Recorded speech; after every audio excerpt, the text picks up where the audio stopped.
Yaşamağı sevmirəm, amma mənə ehtiyacı olan insanlar var.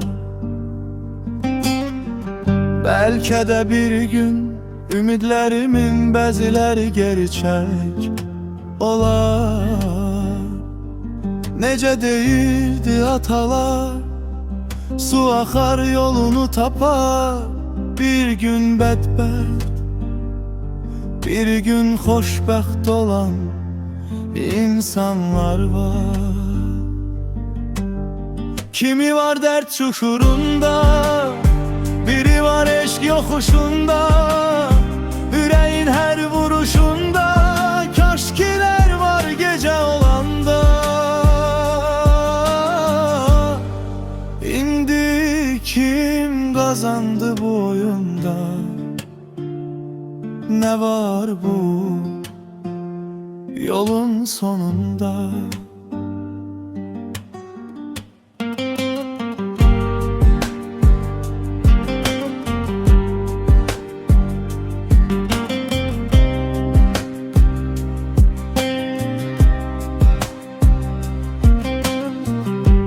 Yaşamağı sevmirəm, amma mənə ehtiyacı olan bir insanlar var. Bəlkə də bir gün ümidlərimin bəziləri gerçək olar. Necə deyirdi atalar, su axar yolunu tapar.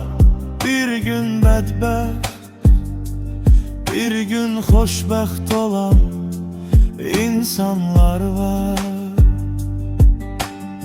Kimi var dərd çuxurunda, biri var eşq yoxuşunda. Ürəyin hər vuruşunda kaşkilər var gecə olanda.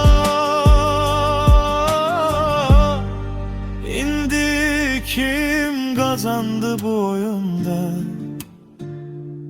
Ne var bu yolun sonunda?